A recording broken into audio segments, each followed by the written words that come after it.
વિદ્યાર્થી મિત્રો, આજે આપણે ધોરણ 11 માં નવા ચેપ્ટરની શરૂઆત કરી છે. ચેપ્ટર નંબર 13 ઉચ્ચ કક્ષાની વનસ્પતિઓમાં પ્રકાશ સંશ્લેષણ. બરાબર. હવે સૌથી પહેલા તો આ ચેપ્ટરની શરૂઆત કરતા પહેલા તો આપણે થોડીક તેના કન્સેપ્ટ વિશે ચર્ચા કરી નાખી અને આ ચેપ્ટરમાં આપણે શું અભ્યાસ કરવાના છીએ તે થોડુંક આપણે હાઇલાઇટ લઈ લઈએ. બરાબર. હવે આ ચેપ્ટરમાં શરૂઆતમાં તો પ્રસ્તાવના આપેલી છે કે પ્રકાશ સંશ્લેષણ એટલે શું.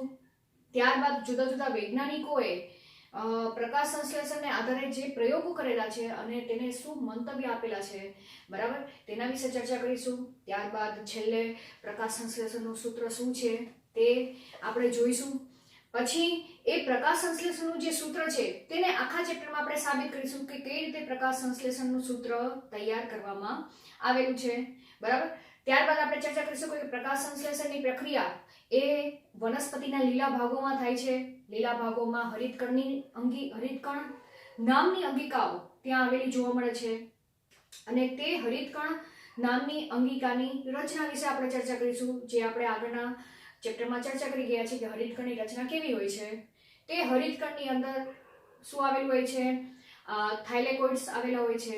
થાઇલેકોઇડ્સની અંદર ક્લોરોફિલ આવેલું હોય છે, જ્યાં પ્રકાશ સંશ્લેષણની પ્રારંભિક પ્રક્રિયા પ્રકાશ પ્રક્રિયા થશે. બરાબર. એટલે હવે પછીની જે આખી પ્રક્રિયા છે એ હરિતકણમાં જ આપણે જોવાની છે. બરાબર. હરિતકણની બહાર ક્યાંય આપણે જવાનું નથી આ ચેપ્ટરમાં. અને હરિતકણની અંદર બે પ્રકારની પ્રક્રિયા થાય છે: પ્રકાશ પ્રક્રિયા, અંધકાર પ્રક્રિયા. પ્રકાશ પ્રક્રિયા થાઇલેકોઇડની અંદર થશે, અંધકાર પ્રક્રિયા સ્ટ્રોમાની અંદર થશે અને અંધકાર પ્રક્રિયાને અંતે એટલે કે તેના હરિતકણના આધારકમાં ગ્લુકોઝ તરીકે શર્કરાના નિર્માણની પ્રક્રિયા થશે. એટલે કે ગ્લુકોઝના અસંખ્ય અણુઓ તૈયાર થશે અને ગ્લુકોઝ એકબીજા સાથે ગ્લાયકોસિડિક બંધથી જોડાય તેને આપણે શું કહીએ છીએ? સ્ટાર્ચ કહીએ છીએ. બરાબર. તો સ્ટાર્ચના નિર્માણની પ્રક્રિયા થશે. તો હવે સ્ટાર્ચ કઈ રીતે બને છે તેના માટે આપણે તેના જુદા જુદા તબક્કા વિશે ચર્ચા કરીશું. C3 ચક્ર, જેને આપણે કેલ્વિન ચક્ર કહીએ છીએ, બરાબર, તેના વિશે ચર્ચા કરીશું કે કઈ રીતે ગ્લુકોઝ બને છે, ગ્લુકોઝના નિર્માણની પ્રક્રિયા આધારકમાં થાય છે. તો હવે એ પ્રકાશ સંશ્લેષણની પ્રક્રિયા પૂર્ણ થઈ ગયા બાદ આપણે સામાન્ય જે સજીવ હોય છે, સજીવ કોષ હોય કે તે એકકોષી કોષ હોય કે બહુકોષી કોષ હોય, બરાબર, પણ કોષ દરેક સજીવ એ શું કરે છે? શ્વસનની પ્રક્રિયા કરે છે. એટલે કે વાયુની આપ-લે થવાની પ્રક્રિયા કરે છે. કે એમાં ખાસ કરીને જે વિષમપોષી સજીવો છે તે શું કરે છે? ઓક્સિજન લે છે અને CO2 બહાર કાઢે છે. સેમ એવી રીતના વનસ્પતિ કોષો પણ શું કરે છે? ઓક્સિજન લે છે અને CO2 બહાર કાઢે છે. બરાબર. તો વનસ્પતિમાં પણ પ્રકાશ શ્વસનની પ્રક્રિયા જોવા મળે છે. તો ત્યારબાદ આપણે પ્રકાશ શ્વસનની પ્રક્રિયા વિશે ચર્ચા કરીશું અને કયા પરિબળો એ પ્રકાશ સંશ્લેષણની પ્રક્રિયા ઉપર અસર કરે છે, જેમ કે પાણી, CO2, તાપમાન, બરાબર, પ્રકાશ, આ બધા પરિબળોની હાજરી અને ગેરહાજરીને કારણે તેની સીધી અસર પ્રકાશ સંશ્લેષણ ઉપર શું પડે છે તેના વિશે આપણે છેલ્લા પોઈન્ટમાં ચર્ચા કરીશું. તો આ ચેપ્ટરમાં આપણે આટલા મુદ્દાઓ વિશે ચર્ચા કરવાની છે. બરાબર. હવે સૌથી પહેલા તો આપણે ચર્ચા કરી કે સમગ્ર સૃષ્ટિમાં જે કોઈ પણ સજીવ વસવાટ કરે છે, બરાબર, એ સજીવની વ્યાખ્યા આપણને ખબર છે, જે આપણે પેલા ચેપ્ટરમાં ચર્ચા કરી ગયા કે સજીવ એટલે શું. તો સજીવની વ્યાખ્યામાં આપણે ચર્ચા કરી ગયા કે સજીવ કોને કહેવામાં આવે છે?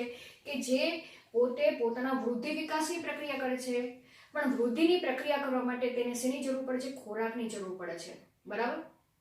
અને તે ખોરાકનું તે ચયાપચયની પ્રક્રિયા કરે છે અને ચયાપચયની પ્રક્રિયાને અંતે જે ઉર્જા ઉત્પન્ન થાય છે તે ઉર્જાની મદદથી તે શું કરે છે? કોષ વિભાજનની પ્રક્રિયા કરે છે અને પોતાની સંખ્યામાં વધારો કરે છે, વૃદ્ધિ કરે છે અને વિકાસની પ્રક્રિયા કરે છે. અને જ્યારે તે પરિપક્વ બને છે ત્યારે તે પ્રજનનની પ્રક્રિયા કરે છે અને પોતાના જેવી સંતતિ ઉત્પન્ન કરે છે. તો આ સજીવની વ્યાખ્યા આપણે ચર્ચા કરી ગયા. બરાબર. હવે તેને આધારે સજીવને તે ખોરાક કઈ રીતે તે ખોરાક મેળવે છે, તે ખોરાક બનાવે છે, તેને આધારે આપણે સજીવોની તેની પોષણ પદ્ધતિના આધારે તેને જુદા જુદા ભાગમાં વિભાજિત કરેલા છે. જેમ કે સ્વયંપોષી સજીવો, વિષમપોષી સજીવો અથવા તો મૃતોપજીવી સજીવો, બરાબર, કે પરોપજીવી સજીવો.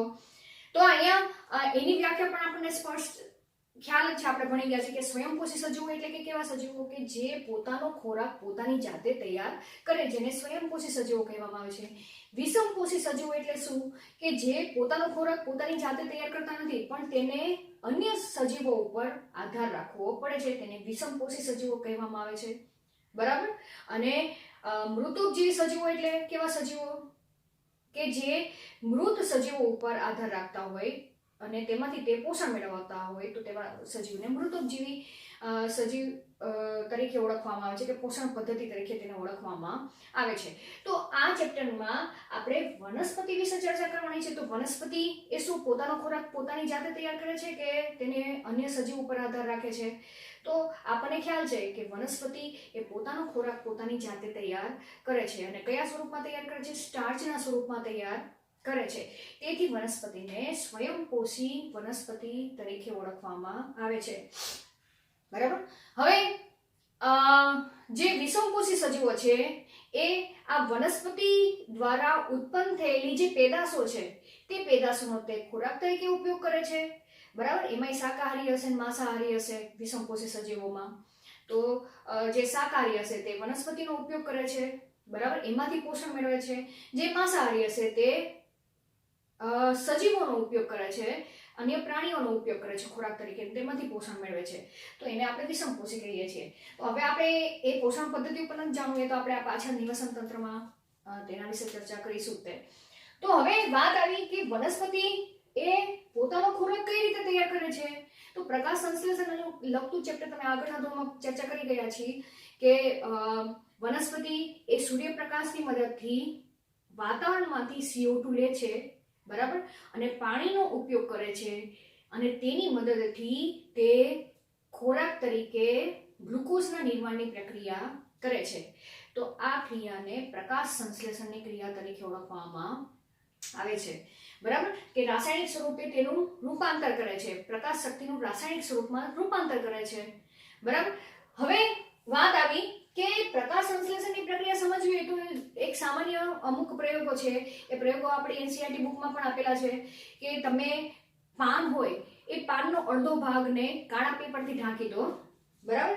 એક આવી આપેલું છે કે પાન છે, પણ છે, તેનો આ જે અડધો ભાગ છે આ અડધો ભાગ તમે બ્લેક પેપરથી ઢાંકી દો. બરાબર. એમ સમજી લો આ ઢાંકી દીધું છે બ્લેક પેપરથી, આ ભાગ આ બ્લેક પેપરથી, અને અડધો ભાગ એ પ્રકાશમાં તમે ખુલ્લો રાખો. હવે ત્યારબાદ તેની સ્ટાર્ચની કસોટી કરો. એટલે આમાંથી આ ભાગની પણ તમે સ્ટાર્ચ કસોટી કરો અને આ જે ખુલ્લો ભાગ છે તેની પણ તમે સ્ટાર્ચની કસોટી કરો.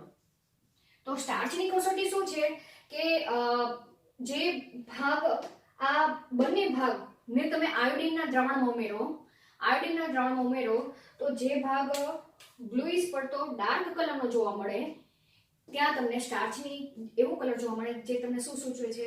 ત્યાં સ્ટાર્ચની હાજરી સૂચવે છે. અને જે ભાગમાં તે કલર નહીં જોવા મળે બ્લુઇશ ડાર્ક કલર, બરાબર, તે ભાગમાં સ્ટાર્ચ નિર્માણ થયું નથી તે તમને સૂચવે છે. તો આના ઉપરથી ખબર પડી જાય કે જે ભાગ પ્રકાશની હાજરીમાં ખુલ્લો છે ત્યાં શું થાય છે? સ્ટાર્ચ નિર્માણની પ્રક્રિયા થતી જોવા મળે છે. પણ આ ભાગમાં પ્રકાશના કિરણો પહોંચી નથી શકતા એટલે ત્યાં સ્ટાર્ચના નિર્માણની પ્રક્રિયા થતી નથી. તો આ એક પ્રયોગ તમને NCERT બુકમાં આપેલો છે. બીજો પ્રયોગ આપેલો છે કે પાન છે, બરાબર, આ પાન છે એ પાનને ટેસ્ટ ટ્યુબમાં ડુબાડેલું છે. બરાબર.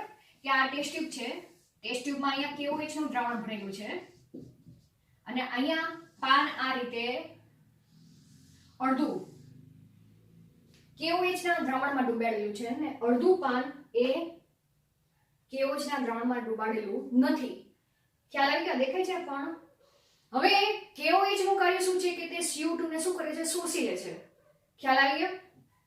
હવે આ જે ભાગ છે આ બંને ભાગની કસોટી કરવામાં આવી કે આ જે ખુલ્લો ભાગ છે તેની પણ સ્ટાર્ચની કસોટી કરવામાં આવી અને KOH ના દ્રાવણમાં ડૂબેલો જે પર્ણનો ભાગ છે તેની પણ સ્ટાર્ચની કસોટી કરવામાં આવી. તો શું જોવા મળ્યું કે જે પર્ણનો ભાગ KOH ના દ્રાવણમાં ડૂબેલો નથી તે ભાગમાં સ્ટાર્ચની હાજરી જોવા મળી અને જે ભાગ KOH ના દ્રાવણમાં ડુબાડેલો રાખેલો છે પર્ણના તે ભાગમાં સ્ટાર્ચની હાજરી જોવા મળી નહીં. તો આના ઉપરથી એટલું પણ કહેવામાં આવ્યું કે KOH નું દ્રાવણ એ શું છે? CO2 શોષક છે.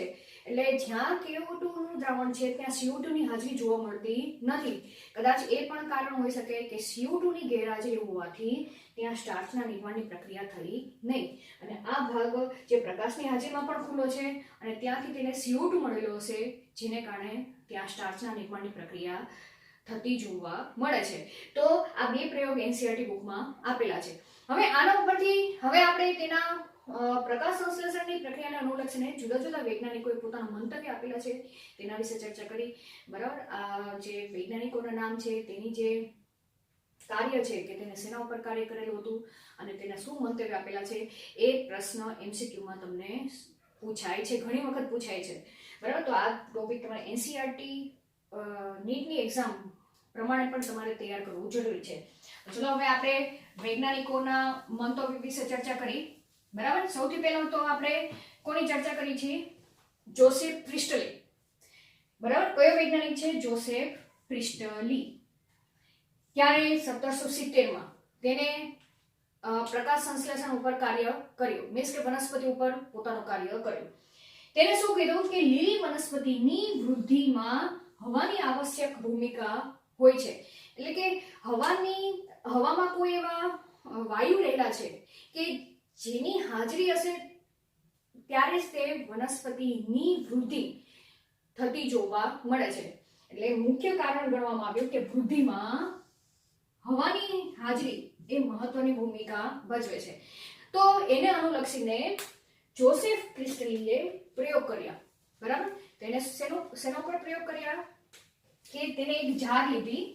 બરાબર, કેવી જાર લીધી? બંધ જાર લીધી. આ જાર છે. બરાબર, હવે તેમાં તેને અગરબત્તી રાખી. બરાબર, આ અગરબત્તી છે.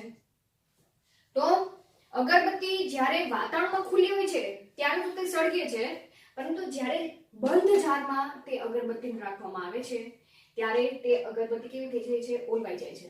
બરાબર, આ ઓલવાઈ જાય છે. એવી જ રીતના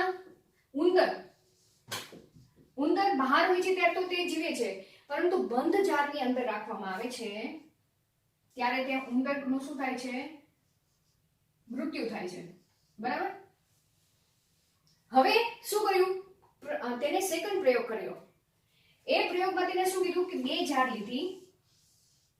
એક જારમાં શું રાખ્યું? ફુદીનાનો છોડ રાખ્યો. બરાબર, એમ સમજી લો કે આ એક ફુદીનાનો છોડ છે.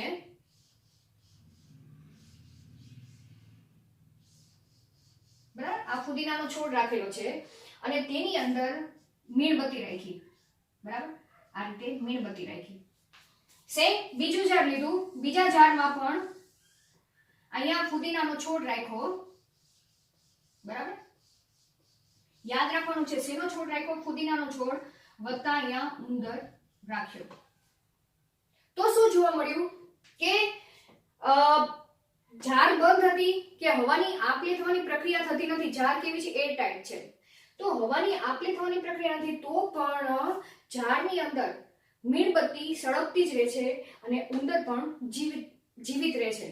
તો આના ઉપરથી જોસેફ પ્રિસ્ટલીએ સાબિત કર્યું કે વનસ્પતિ કોઈ એવું વાયુ છોડે છે, એ વાયુનો ઉપયોગ કોણ કરે છે? મીણબત્તી કરે છે. બરાબર, અને મીણબત્તી પણ અમુક વાયુ ઉત્પન્ન કરે છે જેનો ઉપયોગ વનસ્પતિ કરે છે.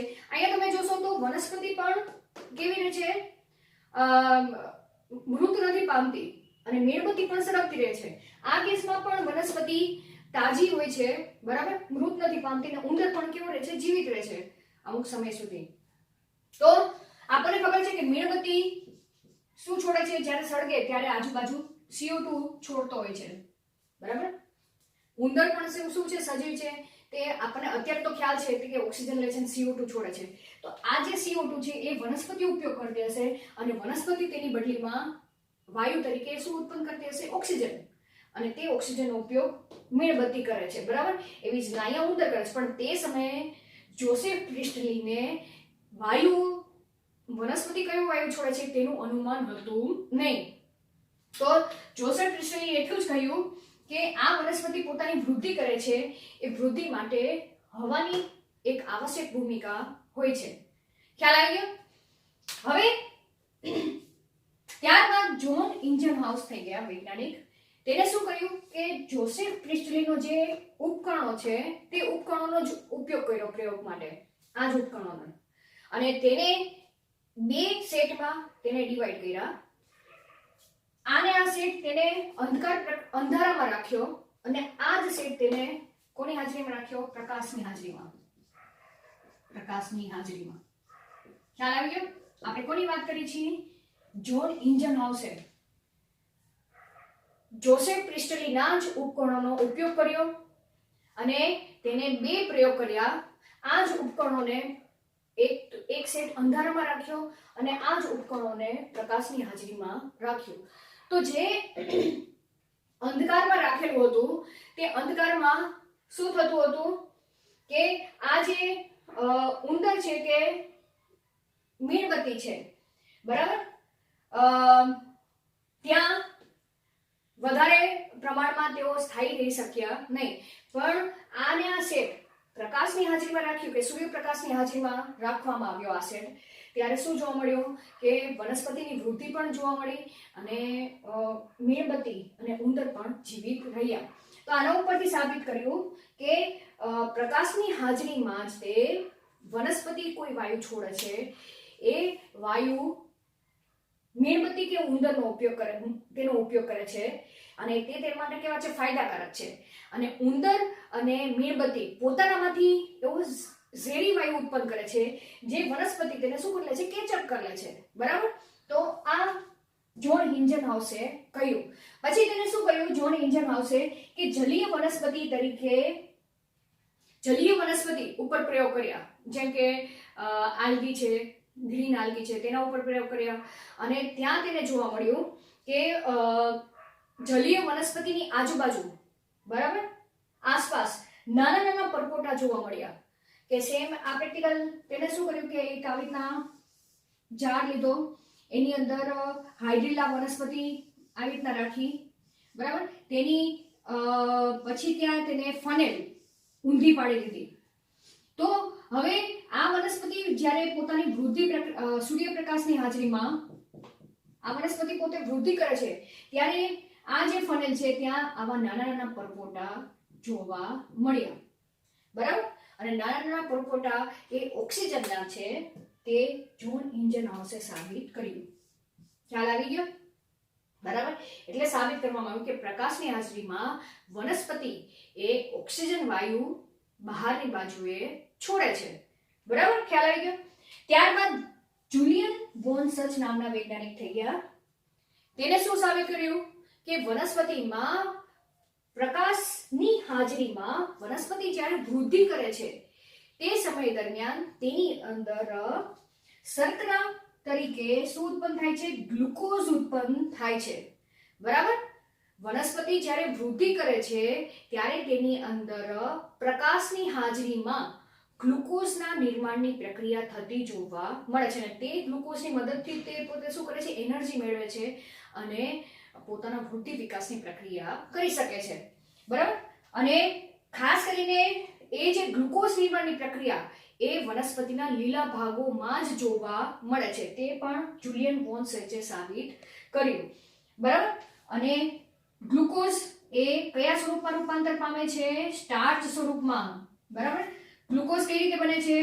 ગ્લુકોઝ એકબીજા સાથે ગ્લાયકોસિડિક બંધથી જોડાઈને સ્ટાર્ચ સ્વરૂપે વનસ્પતિના જે હરિતકણ ધરાવતો ભાગ છે, કોષમાં રહેલો હરિતકણ ધરાવતો ભાગ છે, ત્યાં સ્ટાર્ચ સ્વરૂપે ઉત્પન્ન થાય છે.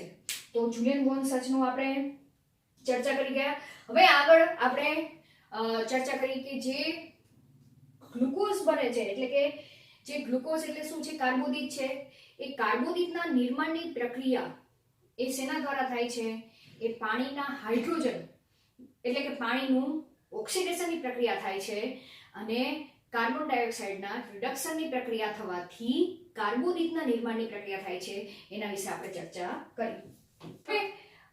ટી ડબલ્યુ એન્જિનમેન નામના વૈજ્ઞાનિકે પ્રિઝમનો ઉપયોગ કર્યો, બરાબર, અને પ્રકાશને તેના વર્ણપટમાં વિભાજિત કર્યા. તો હવે આપણને ખબર છે કે પ્રકાશને તેના વર્ણપટમાં વિભાજિત કરી ત્યારે કયા કયા તરંગ લંબાઈવાળા પ્રકાશના વર્ણપટો મળે છે. બરાબર, જેમ કે આપણને ખબર છે કે આપણે 700 નેનોમીટર વાળા તરંગ લંબાઈ ને આપણે દ્રશ્ય વર્ણપટ તરીકે ઓળખી છીએ, જેમાં જાની વાલી પીનાલા પ્રકાશ એ આ રંગોમાં વિભાજિત થયેલો જોવા મળે છે. હવે શું કર્યું કે જેને પ્રયોગમાં લીલી લીલ તરીકે ક્લોડોફોરાનો ઉપયોગ કર્યો. બરાબર, આ એમસીક્યુમાં પૂછી શકાય તમને કે લીલી લીલ તરીકે કઈ લીલનો નીચે પૈકી ઉપયોગ કર્યો તો પ્રયોગ દરમિયાન, તો કયો આવશે? ક્લોડોફોરા. તેને શું કર્યું કે આ ક્લોડોફોરાને જારક બેક્ટેરિયા યુક્ત દ્રાવણમાં તેને રાખ્યા. બરાબર, એટલે તેને શું કર્યું કે આ બાજુ આ રીતે પેટેડ પ્લેટ લીધી હશે. બરાબર, અને તેની અંદર લીલી લીલ નાખવામાં આવી, લીલી લીલ. બરાબર, હવે અહીંયા જે દ્રાવણ હતું, ફોર એક્ઝામ્પલ અહીંયા બેક્ટેરિયા યુક્ત દ્રાવણ હતું, બેક્ટેરિયા યુક્ત દ્રાવણ. બરાબર, હવે તેને શું કર્યું અને અહીંયા પ્રિઝમ રાખ્યો અને અહીંયાથી પ્રકાશને અપ્લાય કર્યો. પ્રકાશને અપ્લાય કર્યું તો તમને ખબર છે અહીંયાથી તેનો શું થશે? વક્રીભવન થશે અને તે જુદા જુદા 7 રંગોમાં વિભાજિત થશે. બરાબર, જાની વાલી પીનાલા, ખ્યાલ છે ને આપણે? જાની વાલી પીનાલા કે રા એટલે રાતો અથવા તો લાલ રંગ. તો આ 7 રંગમાં વિભાજિત થશે અને તે આ દ્રાવણમાં તેને અપ્લાય કર્યા વિભાજિત થયેલા પ્રકાશને. હવે તેમાં શું જોવા મળ્યું કે લીલી લીલ છે તે શું કરશે? પ્રકાશની હાજરીમાં ઓક્સિજન મુક્ત કરે છે. તે આપણને આગળના પ્રયોગ ઉપરથી ખ્યાલ આવી ગયો. તો લીલી લીલ છે તે પ્રકાશના જે વાદળી અને લાલ પ્રકાશનો જે વિસ્તાર છે, માનો કે ફોર એક્ઝામ્પલ અહીંયા વાદળી પ્રકાશ અપ્લાય થયો છે, તે તરંગ લંબાઈ વાળો પ્રકાશ આ જગ્યાએ આપાત થયો છે, અને લાલ રંગ માટે જવાબદાર કિરણોની તરંગ લંબાઈ વાળું કિરણ, બરાબર, જે અહીંયા આપાત થયું છે. તો તે જગ્યાએ લીલી લીલની વૃદ્ધિ વધુ જોવા મળી, એટલે તે જગ્યાએ વધુ ઓક્સિજન ઉત્પન્ન થયું હશે. બરાબર, કઈ જગ્યાએ? વાદળી ને પ્રકાશ લાલ પ્રકાશના વિસ્તારો છે તે જગ્યાએ લીલી લીલ એ વધુ પ્રકાશ સંશ્લેષણની પ્રક્રિયા કરે છે અને વધુ ઓક્સિજન મુક્ત કરે છે. હવે વાદળી અને લાલ પ્રકાશવાળા વિસ્તારમાં ઓક્સિજન વધુ છે તો તે જગ્યાએ આ જારક બેક્ટેરિયા વધુ એકત્રિત થશે, કારણ કે જારક બેક્ટેરિયાને પોતાનું વૃદ્ધિ વિકાસ માટે ઓક્સિજનની જરૂર પડશે. તો જ્યાં વધુ ઓક્સિજન હશે ત્યાં વધુ જારક બેક્ટેરિયા એકત્રિત થશે. બરાબર, અને વધુ બેક્ટેરિયાની હાજરી એ શું સૂચવે છે કે તે પ્રકાશવાળા માધ્યમમાં વધુ પ્રકાશ સંશ્લેષણની પ્રક્રિયા થઈ હશે, તેથી વધુ ઓક્સિજન ઉત્પન્ન થયો છે અને વધુ ઓક્સિજન ઉત્પન્ન થયો છે તે વિસ્તારમાં જારક બેક્ટેરિયા વધુ એકત્રિત થાય છે. તો આના ઉપરથી TW એન્જિનમેને સાબિત કર્યું કે પ્રકાશ સંશ્લેષણની પ્રક્રિયા એ વાદળી અને લાલ પ્રકાશવાળા વિસ્તારોમાં વધુ જોવા મળે છે. ખ્યાલ આવી ગયો અહીંયા સુધી? હવે તેના ઉપરથી TW એન્જિનમેને પ્રથમ પ્રકાશ સંશ્લેષણનું સક્રિય વર્ણપટનું પ્રથમ વખત વર્ણન કર્યું. બરાબર, 19મી સાલમાં પ્રથમ સક્રિય વર્ણપટનું પ્રથમ વખત વર્ણન, પણ કોનું? પ્રકાશ સંશ્લેષણનું. યાદ રાખવાનું. બરાબર,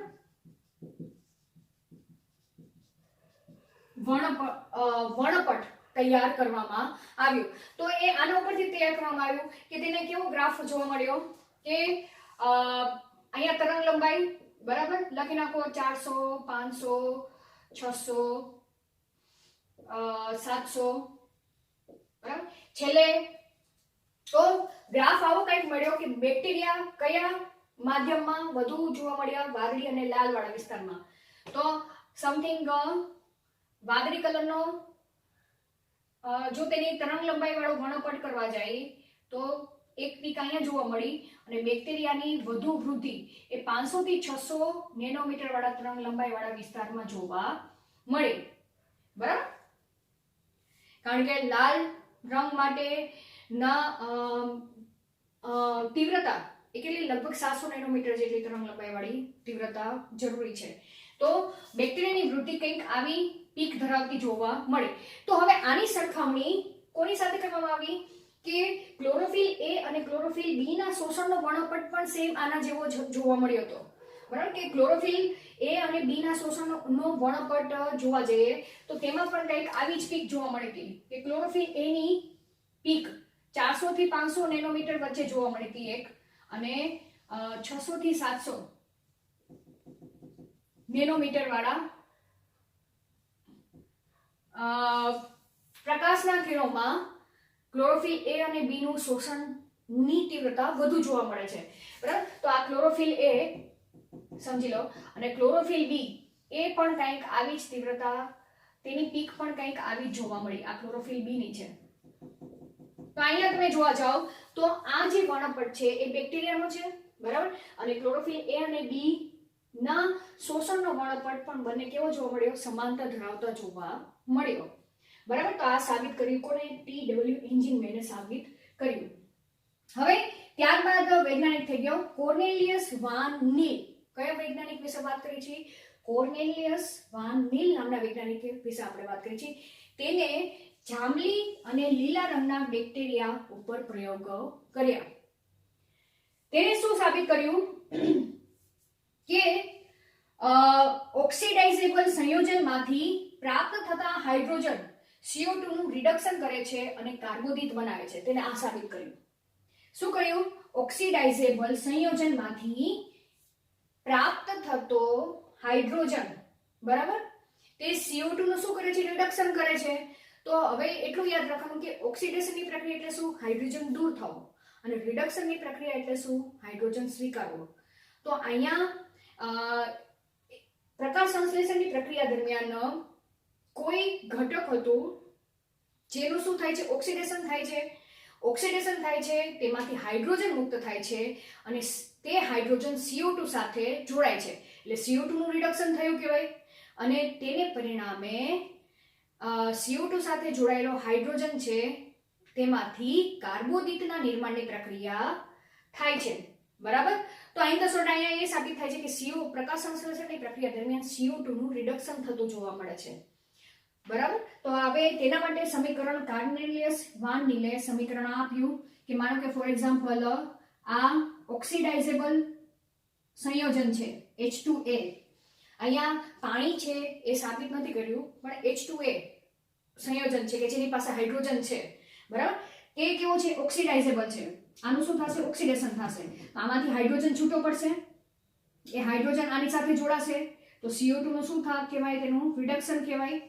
અને પ્રકાશની હાજરીમાં CO2 નું રિડક્શન થતા શું ઉત્પન્ન થાય છે? કાર્બોદિત. CHO શું છે? કાર્બોદિત છે. બરાબર, ખ્યાલ આવી ગયો? તો આ સાબિત કર્યું કોર્નેલિયસ વાન નીલે સાબિત કર્યું જાંબલી અને લીલા રંગના બેક્ટેરિયા ઉપર. પછી તેના ઉપરથી સાબિત કર્યું કે જે લીલી વનસ્પતિ છે, યાદ રાખજો શેની ચર્ચા કરી છે? હવે લીલી વનસ્પતિની વાત કરી છે કે લીલી વનસ્પતિમાં જે ઓક્સિડાઇઝેબલ સંયોજન છે તે પાણીનો અણુ છે. એટલે પાણીના અણુમાંથી હાઇડ્રોજન છૂટો પડે છે. કે છૂટો પડેલો હાઇડ્રોજન CO2 સાથે જોડાય છે, એટલે કે CO2 નું રિડક્શન થાય છે અને કાર્બોદિતના નિર્માણની પ્રક્રિયા થાય છે. બરાબર, તો અહીંયા આપણે વાત કરી લીલી વનસ્પતિમાં H2O એ હાઇડ્રોજન દાતા છે, એટલે H2 નું ઓક્સિડેશન થાય છે અને CO2 નું રિડક્શન થાય છે, અને બાકી જે ઓક્સિજન વહ્યો છે તે ઓક્સિજન O2 સ્વરૂપમાં ફેરવાય છે. એટલે આપણને ખ્યાલ આવી ગયો કે પ્રકાશ સંશ્લેષણની પ્રક્રિયા દરમિયાન જે ઓક્સિજન છૂટો પડે છે તે ઓક્સિજન પાણીના અણુમાંથી છૂટો પડે છે. યાદ રાખજો. બરાબર, CO2 માંથી ઓક્સિજન છૂટો પડતો નથી. તો અહીંયા એક પોઈન્ટ ખાસ યાદ રાખવાનો કે કાર્બોદિતના નિર્માણની પ્રક્રિયામાં પાણીના અણુમાં નું ઓક્સિડેશન થાય છે અને તેમાંથી જે હાઇડ્રોજન છૂટો પડે છે તે CO2 સાથે જોડાય છે અને કાર્બોદિત બને છે. તો બાકી વધ્યો ઓક્સિજન, તે ઓક્સિજન O2 સ્વરૂપમાં ફેરવાઈને વાતાવરણમાં છૂટો પડે છે. જ્યારે જાંબલી અને લીલા બેક્ટેરિયા છે, એટલે કે જાંબલી રંગના બેક્ટેરિયા છે, તો જાંબલી રંગના બેક્ટેરિયામાં જે હાઇડ્રોજન દાતા તરીકે H2S વાયુ હોય છે અને સલ્ફર છેલ્લે પ્રોડક્ટની અંતમાં ઉત્પન્ન થાય છે. એટલે ખાસ કરીને જાંબલી અને લીલા રંગના બેક્ટેરિયામાં જે હાઇડ્રોજન દાતા તરીકે તેને સલ્ફર વાળું H2S વાળું માધ્યમ પૂરું પાડવામાં આવેલું હતું, તો ત્યારે જોવા મળ્યું કે ત્યાં તો હાઇડ્રોજન જે મુક્ત થાય છે તે H2S માંથી મુક્ત થાય છે અને સલ્ફર વાયુ મુક્ત થતો જોવા મળે છે. અને તેના ઉપરથી લીલી વનસ્પતિમાં સાબિત કરવામાં આવ્યું કે લીલી વનસ્પતિમાં તો H2S નહીં પણ H2O નો ઉપયોગ થાય છે. તો જે હાઇડ્રોજન મુક્ત થાય છે તે પાણીમાંથી મુક્ત થતો હશે અને છેલ્લે ઓક્સિજન વાયુ છૂટો પડે છે તે પાણીના અણુમાંથી જ છૂટો પડે છે, CO2 માંથી છૂટો પડતો નથી. ખ્યાલ આવી ગયો? બરાબર. હવે છેલ્લે આ પ્રક્રિયા રેડિયોગ્રાફી સંસ્થાનિક પરથી પણ નક્કી કરવામાં આવે છે. જો તમારે આ પ્રયોગ કરવો હોય તો રેડિયો સંસ્થાનિકનો તમે ઉપયોગ કરીને આ સેન્ટેન્સ તમે સાબિત કરી શકો કે ઓક્સિજન એ પાણીના અણુમાંથી છૂટો પડે છે. કઈ રીતે?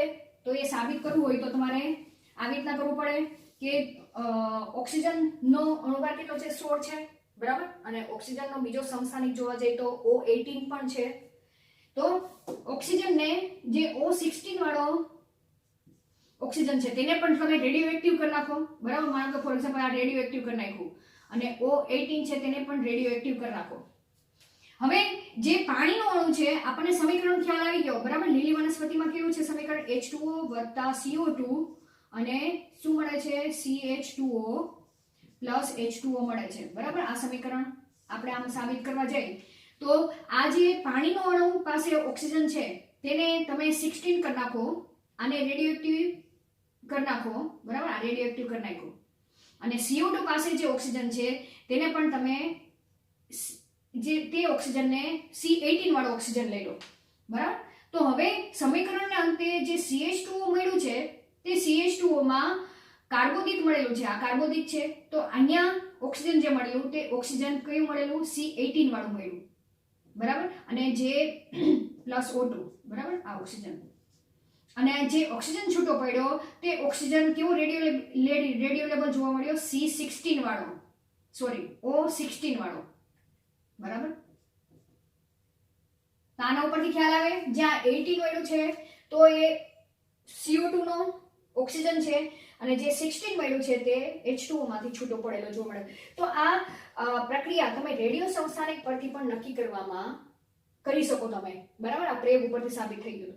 અને છેલ્લે ફાઇનલી સાચું સમીકરણ આ પ્રમાણે રજૂઆત કરવામાં આવી કે જ્યારે ગ્લુકોઝનો એક અણુ નિર્માણની પ્રક્રિયામાં કેટલા પ્રકાશ સંશ્લેષણની પ્રક્રિયા દરમિયાન 6 CO2 વપરાય છે. કારણ કે ગ્લુકોઝનું બંધારણ આપણે જોવા જઈએ તો ગ્લુકોઝ આ કાર્બોદિત CH2O છે, બરાબર. ગ્લુકોઝના અણુમાં 6 કાર્બન હોય છે તો તમે આગળ 6 લગાડી દો. તો હવે આને તમે છૂટું પાડશો તો C6, અહીંયા 2 6 દુ 12 અને O6. તો ગ્લુકોઝના એક અણુના નિર્માણની પ્રક્રિયા માટે પ્રકાશ સંશ્લેષણની પ્રક્રિયા દરમિયાન 6 CO2 વપરાય છે, 12 H2O વપરાય છે. પ્રકાશની હાજરીમાં ગ્લુકોઝ નિર્માણની પ્રક્રિયા થાય છે તે દરમિયાન 6 પાણીના અણુ મુક્ત પણ થાય છે અને 6 CO2 ના અણુ છૂટા પડે છે, બરાબર. તો છેલ્લે કાર્નેલિયસ વાન નીલે પ્રકાશ સંશ્લેષણનું આ સમીકરણ રજૂઆત કરી. તો વિદ્યાર્થી મિત્રો અહીંયા તમે જોવા જાઓ તો ઘણા બધા વૈજ્ઞાનિકોએ પોતાના મંતવ્ય રજૂઆત કરેલા છે. આમાંથી 100% MCQ માં તો તમને પ્રશ્ન પૂછાય જ છે, બરાબર. તો એક વખત ધ્યાનથી વૈજ્ઞાનિકોએ પોતે કયા કયા મંતવ્ય આપેલા છે, કોના ઉપર પ્રયોગો કરેલા છે, તેના ઉપરથી શું તારણ કાઢેલું છે તેના વિશે તમારે સમજૂતી મેળવવી જરૂરી છે. ચલો વિદ્યાર્થી મિત્રો, હવે આગળના લેક્ચરમાં આપણે પ્રકાશ સંશ્લેષણની પ્રક્રિયામાં ભાગ ભજવતી અંગિકા કઈ છે, હરિતકણ છે, હરિતકણની થોડીક સમજૂતી લેશું અને ત્યારબાદ આપણે પ્રકાશ પ્રક્રિયા વિશે ચર્ચા કરીશું. Thank you.